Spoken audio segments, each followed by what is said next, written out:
Hello friends. So today, if you don't know, today is International Women's Day. Today is International Women's Day, but this month, March, is Women's History Month, if you didn't know. And today we are joined by a very special guest. Amanda, our intern. So today we're gonna go through 10 of our favorite songs. A lot of these are like recent hits, but some of them are a little bit older. But for Women's History Month, we thought it would be fun to celebrate the women behind all of our favorite music that you probably don't realize are involved in a lot of these songs.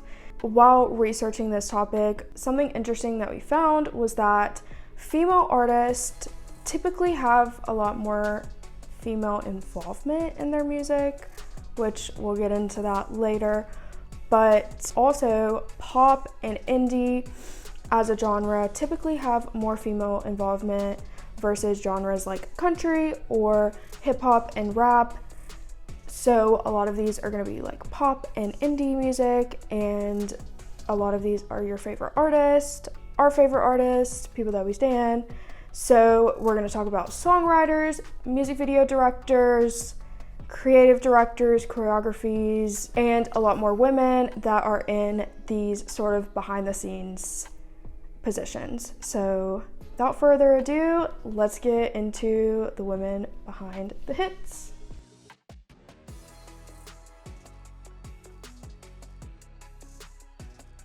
So the first song that we're gonna talk about is Texas Hold'em by Beyonce. The songwriting credits for that one is Beyonce herself, Megan Bulow, and Elizabeth Boland. So 3 writing credits for women is amazing. We love that. Also on the song, playing viola and banjo is Rhiannon Giddens. Also the engineer on the song was Andrea Roberts. She's an LA engineer and has worked on a ton of pop music, so that's really cool. Also, Texas Hold'em, Beyonce's entering into country. Beyonce is the first Black woman to have a #1 country song in Billboard history. It's currently #1 on the Billboard Hot 100. It has been for I think 3 weeks now, so that's a huge achievement. Beyonce is such a queen, and love her. I feel like it's really interesting to see like the credits behind her pop stuff versus like her country stuff. Yes. Especially like with Rhiannon, the banjo and viola player. She has really been an advocate for specifically Black artists to play these more like traditionally country instruments on country music, which is super cool that Beyonce included her, because who do you see that is a woman playing banjo like that? Never. Like, that's so cool. And then moving on, we are talking about Miss Tate McRae and her hit song Greedy. If you don't know this song, like, I don't know where you've been, because it's under a rock. You've been under a rock. It's all over TikTok. It is so good. One of the songwriters on the song is Amy Allen. If you are not obsessed with music like we are, Amy Allen is like literally a pop songwriter royalty. She is literally, look at any pop album, like your favorite pop album, she's probably written on it. Yeah. So anything that she touches just like turns to gold, and she is incredible. And we love her. And then the music video director for this, I'm so sorry if we butcher any of these names in this video, but the music video director for this is Erin Marino. So that's super cool that she had like a female music video director, because surprisingly that is not like super common. Which is weird. Which is really weird. This song, lyrically, Tate has described it as an ode to female empowerment, and this also peaked at #1 on the Billboard Hot 100, which we love to see. Moving on to Feather by Sabrina Carpenter. Again, Miss Amy Allen, we love her. Her and Sabrina are credited for songwriting on this song. Once again, everything she touched is gold. Feather is a hit. The mixing engineer is Heidi Wang, so I feel like engineers are like mainly men, so seeing that is really cool. Her director for the music video is Mia Barnes, and that music video is iconic. It has feminist undertones for a feminist anthem, feeling light like a feather, being like yourself and loving life. Going along with the music video, she had a lot of female involvement on it. The executive producer was Tara Cherie. So that was really cool to see for a feminist music video, having a lot of women on set working on it and helping it become what it is. I feel like this one is especially cool to see like a mixing engineer on this song that's a woman. Audio engineering as a whole is very, very male dominated. So whenever I see a woman that works in that field, I'm always like, yes, queen. Yeah. And then next we have the queen herself, Miss Olivia Rodrigo. And we're gonna talk about Vampire, which, if you don't know, is her lead single off of Guts, which she is like currently touring right now. Olivia is a songwriter on the song. She writes, I think, all of her music. She's pretty much credited on every one of them with like other people. Which is a major slay. And then the music video director for this is Petra Collins, which again, we see another female music video director. And then the producer of the music video is also a woman, and her name is Tiffany Suh. The song also peaked at #1 on the Billboard Hot 100 and has been on the charts for 32 weeks at the time of this video. So basically since its release. And it's at 36 right now, so I feel like being on for over half a year and still being at 36, like still being under 50 is like an insane achievement. Oh, for sure. Especially with like how stacked the charts are right now. So major props to Olivia as a songwriter on that, because she is not only getting like the artist credits from that, but like the songwriter credits, which is cool. I also think something that's like really interesting about this specific music video is that it's like kind of like dark. Yeah. And like a little gory almost. It's different from her past work. Yeah. But I do think Petra Collins worked with her on some music videos from Sour. Okay. I feel like it's really cool to see like a woman either like producing or directing like a sort of like darker video. Yeah. Like a fun and happy one. Like, cause I feel like the stereotype within especially pop music is like, oh, like bubblegum pop, like happy girl, like especially in a music video, like you're gonna see like her other dancers, her getting like ice cream or something, you know what I mean? Fun, frilly. Right. Things, yeah. So it's cool to see women like taking music videos in like a different direction, which I think is helping pop music as a whole. Yeah. And I also feel like it's kind of like challenging the norm or like the standard for music videos specifically. Next is Dance the Night by Dua Lipa. We know her, we love her. Barbie. Song of the summer, might I say. Oh, 100%. Took over literally everything. Absolutely. Social media, TikTok, everywhere. The songwriting credits for this are Dua herself and Caroline Island. I feel like Barbie as a movie, very female empowerment, love, pink. It was like our time to shine as women, like the whole girlhood thing. So having women writers on this feels really nice. It feels very full circle. I would be shocked if there were not female involvement, especially like in this soundtrack. Yeah. Because the message of the Barbie movie, if you haven't seen it, sorry, spoiler alert, is like female empowerment, women can do anything, women should be in charge of everything. That's all you have to know. Right. Yeah. And kind of with Barbie, Greta Gerwig directed the music video for this. So Greta Gerwig was the director, writer. She really, her and Margot like took charge of the movie itself. And so her directing the music video for this track was really cool. And again, like a full circle moment, like bringing her onto that project when they probably could have gotten anyone else. Like just to like include her throughout the whole process is really cool. And Greta Gerwig is amazing. Love her.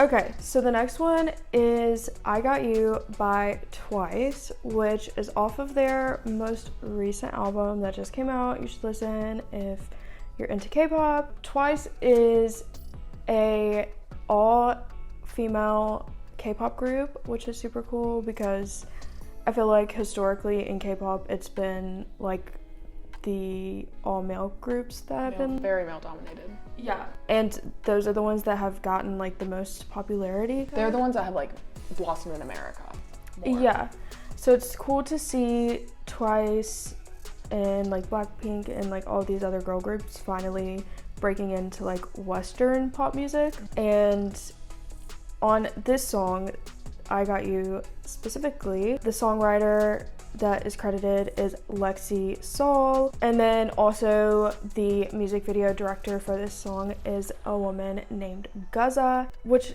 is super cool to see within K-pop because like we said, it's been very male dominated, especially behind the scenes.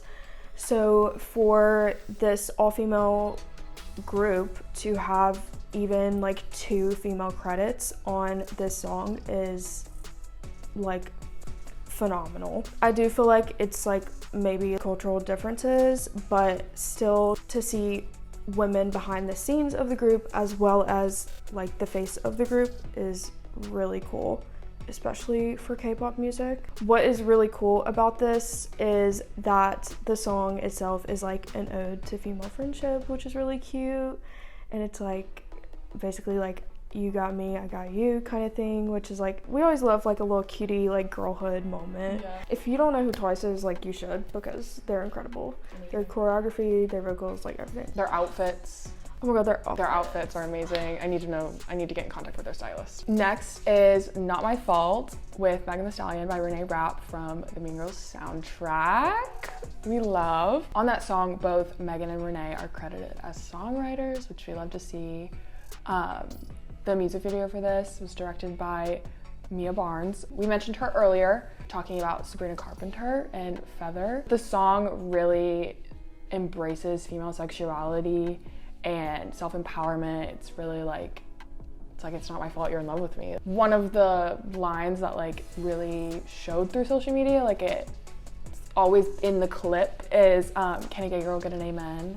Like Renee saying it all like sassy and like love, and she like did it on SNL and everything. And like Renee being like a really big spokesperson for the LGBT community. So it's really cool to see that on like a female empowerment song, just empowering, like kind of targeting like a niche audience. I think it's like really cool to note too that Renee is very openly lesbian. So it's really cool to see a outwardly lesbian pop star in this day and age. Oh, it's also super cool to see how they did this remake, because even like 20 years difference, like you would have never seen that much female involvement on a song in general, but also this like take on Regina George that Renee Rapp has put on her, and also Meg Thee Stallion, with like not idolizing her or like praising her, but like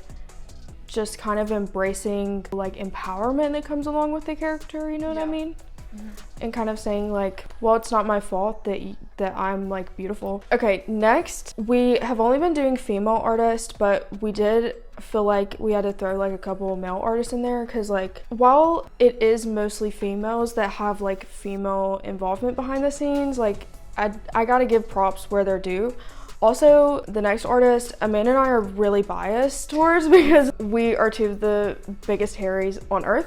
So the next one is Treat Me With Kindness, Harry Styles. So not only is the message like super great, like obviously like treat people with kindness. It's an older song, but the song, one of the songwriters credited on this is Isley Juber. I don't know if I'm saying that correctly, but you can look her up. So that's super cool, because if you don't know, Harry like really only writes with like two of his best friends who are both male. So that's super cool to have a female writer on his music. And then the executive producer is Carly Shackleton, which is super cool that you have the head producer of this major male pop star's music video. Also, like, how big the music video itself was, like the production of the music video was huge. Right, which I feel like is arguably like his biggest music video production wise. Yeah. So that's super cool that a woman was in charge of that. And then also the art director, or like creative director, whatever you want to call it, was a woman named Sally Locke, which is super cool because not only has she done production for the Treat People with Kindness music video, but she also produced Harry's Behind the Album for his first album, which is like his Apple Music documentary. But it's super cool that a woman was behind all of this, because a creative director is in charge of like all the visuals and how like the feel of the production is going and stuff like that. I do feel like it's worth mentioning, while Harry doesn't have like a ton of female involvement on his music projects, he does work really closely with his creative director Molly Hawkins, who was the creative director of Love on Tour. And while he doesn't have a ton of involvement past like Molly, I will say he's super loyal to the women who are on his team. The next one is Red Wine Supernova by Chapel Roan. There's a ton of female involvement on it. Mm-hmm. So for the writers, there's Amy Cooney, Annie Schindel, Chapel herself, and Lisa Hickox. So having 4 female songwriters is really cool, especially on this song with like the source spec of it, a song about like the essence of a queer woman. And someone quoted, it's a campy gay girl song that captured the magic of having feelings for another girl, which I think is like perfectly describes what it feels like and like what she's talking about, and really effectively gets the message across. And the executive producers for the music video are both women, which we love to see. There's 2 of them, Gia Rigoli and Vera Kompalak. So that's like a lot of female involvement. I also feel like Chapel is just like part of her artist brand and like identity is that she is like a raging feminist. Yeah. like this raging. Is not shocking in the slightest. No, which we love to see. And ultimately, like, yes, I do feel like it's, you know, it depends on like the artist team and the label and like who is hired in these certain positions, but like clearly Chapel has a lot of say in who is involved in her projects, which I feel like if you're this big of a pop star, you generally do have a lot of say. Yeah. So it's cool to see Chapel in the position that she's in, using that power, I guess, that she has to put these women in these kind of like leadership positions. In the roles. Yeah. You can like blossom from there and keep them on. Okay, lastly, number 10, we're gonna talk about This Is America by Childish Gambino. Now, this song might feel like a little random compared to like all the others that we have on the list, but I wanted to highlight this one specifically because the recording engineer for this song, her name is Keisha Lee, and she actually won a Grammy for this song for Record of the Year when it won Record of the Year. And so that's super cool to see, one, a woman in the audio engineering field. Yes. 2, she's also a Black woman. 3, it's in a genre, hip hop rap, that is extremely male dominated on the front end and the back end. So I want to shout that queen out because she did that. She really did. She's also worked on like a lot of Lil Uzi Vert's stuff too, which is amazing. If you haven't seen This Is America, like, trigger warning, it has a lot of heavy subjects in it. Like, I'm not telling you to go watch it, but like if you choose to, just beware. It does have a lot. However, the choreography in it was incredible. I think that the music video went really viral because of the choreography, and it was actually done by a woman by the name of Sherry Silver, and she won a VMA for Best Choreography for this music video, which is incredible. I feel like part of what kind of pushed this song was the music video and the choreography of it. because it's very intricate and like almost satire-ish, which I feel like the whole song is kind of satire in a way. It But- just kind of like really played into like the message behind the song and like showed the weight behind it. Kind of. Yeah. So it's super cool to have a woman, you know, making that sort of impact on like not only the music industry but like culture in general, because this song just like culturally I feel like It took over. shifted Yeah. society. And while most of the credits on this song are men, the fact that two of the two women that were involved on this song were the ones who won awards is like, And like very highly involved in like roles in Right. the whole project of the song. they were there. They did that. Like Yeah. this song wouldn't have been what it was and had like the cultural impact that it did without these women. That's all the songs we have to talk about today. That's our top 10 involvement of women in the hits right now. And so since it's Women's History Month, like we're celebrating all of this. We love it. It puts a smile on everyone's faces to see all of this like female involvement and see how it's changed from year to year, all of that, see the growth of it. Also how women need to be hired more. They have insane ideas and they need to be put to use. So let us know some of your favorite women behind your favorite music that we may have missed in the comments below. And have a happy Women's History Month. See you later. Bye.